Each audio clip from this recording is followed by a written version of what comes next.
Now, our final speaker, and you probably identified who that person is by a process of visual elimination, is Janet Rice. She's a member of the Australian Senate and a former councillor and mayor of Maribyrnong, an environmentalist, facilitator and one of the founding members of the Victorian Greens. She was elected as a Victorian Senator in 2013.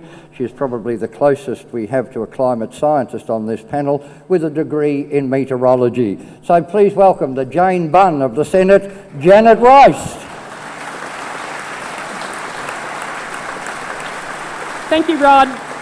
Thank you all of you for being here. It's so fantastic to look out upon a hall of such a huge number of people. Thank you, Lighter Footprints and ECAM, for doing all of the hard work to make this happen. I want to acknowledge that we're on the traditional lands of the Wurundjeri people and pay our respects to them, their elders past and present, and to note that if we are going to be truly caring for country and caring for culture, we have to deal with climate change. I also want to acknowledge our lower house candidates who are here, Helen McLeod, Josh Fergus and Joshua Bryers, got a few Joshes around tonight, and Samantha Dunn, our State Member of Parliament for Eastern Metropolitan Region, who's here. Now, I want a show of hands. Who here in the room has had your oh shivers moment about climate change? That moment when you realise, geez, this is big. I mean, the science has been telling us for decades that we face a big and growing problem in the future. But that future is now.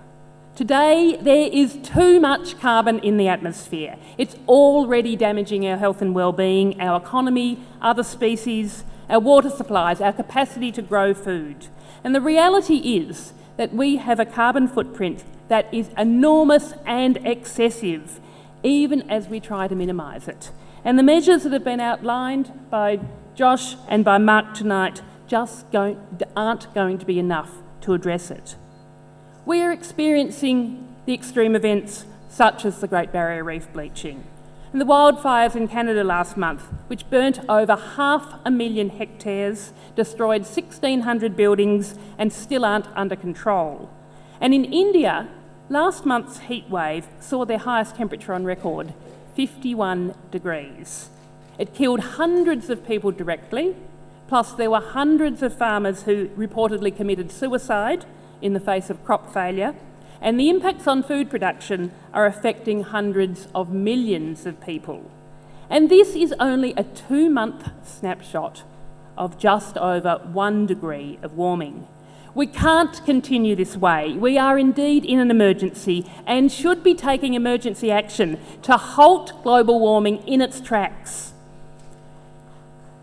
Who was at this forum 3 years ago? Quite a few of us, yeah, I'm sure. Oh, not as many, it's great. Oh, a whole new lot of people, that's great.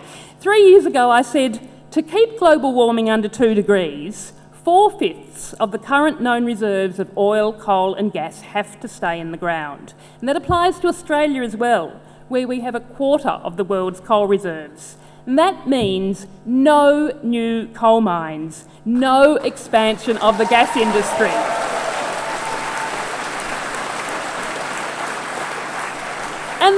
And that's just to keep us under 2 degrees. Paris was a step forward globally. It put the target of 1.5 degrees on the table. But we are most likely saying goodbye to the Great Barrier Reef with 1.3 degrees. The last 3 years in Australia and my last 2 years in the Senate have been deeply depressing. 3 years ago, we had a price on pollution. Our carbon pollution was dropping and we had a renewable energy target of 41,000 gigawatt hours. But since then, we've had the destruction of Tony Abbott and the disappointment of Prime Minister Turnbull. We've lost our carbon price, our renewable energy target was slashed by the government teaming up with Labor, and our carbon pollution is rising again. Josh didn't talk much about coal. He said we're moving out of it, but the reality is that the Adani Carmichael coal mine in these last 3 years has been approved by a Queensland Labor government and the federal coalition government. Carmichael is only one of 9 mines in the Galilee Basin, and burning the coal from these mines would release more than Australia's total annual carbon pollution each year. If the Galilee Basin was a nation, it would be the world's 7th largest emitter of carbon dioxide. And despite all Prime Minister Turnbull's talk of innovation and transition, there is no plan. We are still stuck in the past, subsidising fossil fuels, still expecting them to provide for us into the future. The future strategies of the revamped CSIRO, about to turf out half of its climate scientists, they all presume a big role for fossil fuels. I sit in the Parliament and hear the inanity from government senators that coal is good for humanity. They are still saying that. Hello, can they hear us? Do they understand?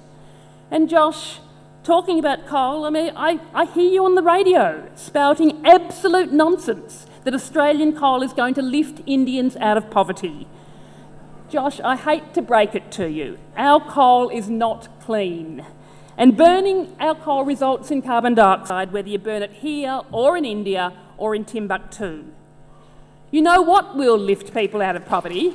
It's going to be empowering people with that very liberal idea of decentralised power, of clean, renewable energy. And then Bill Shorten said on Q&A on Monday night, a Labor government isn't going to ban coal mining in this country. Coal is going to be part of our energy mix for the foreseeable future.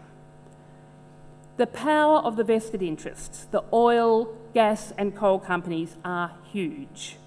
Global warming is being treated like a political poison ball rather than a fundamental threat to our very existence.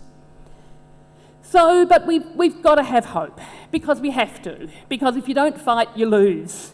And because how could I look my future grandchildren in the eye if I said, sorry, it was all too hard, so I gave up?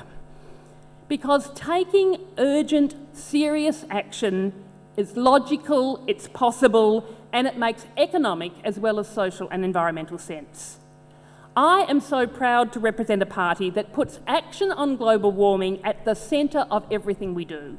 It's not just energy, it's housing, it's agriculture, it's industry policy, it's tourism, it's transport, health, it's education and democracy, and empowering people so that they know that their actions will make a difference and that they won't be swamped by the interests and influence of big oil, big coal and big gas.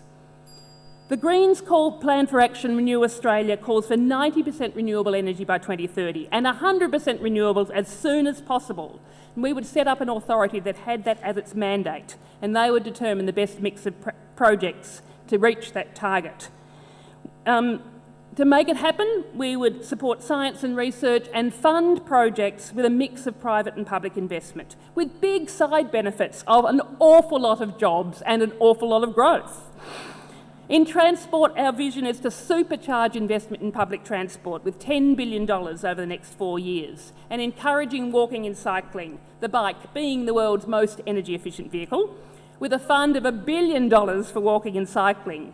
And getting people out of their inefficient, polluting cars will have the side benefits of improving congestion, public health and road safety along the way. We would fast-track high-speed rail so that people can train it rather than fly. And to soak up carbon, the very best thing we can do is to stop logging our native forests and let them, the most carbon-dense forests in the world, just keep growing old.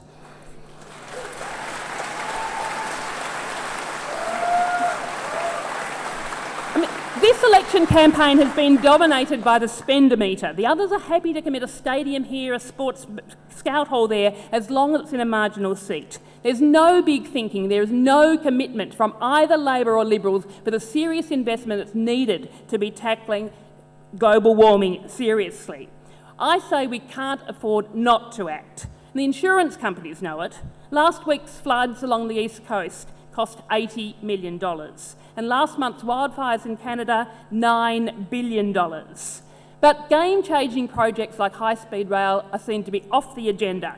But even though they don't blink when it comes to spending $50 billion on submarines or giving $50 billion in corporate tax cuts, we can afford to act. We must afford to act.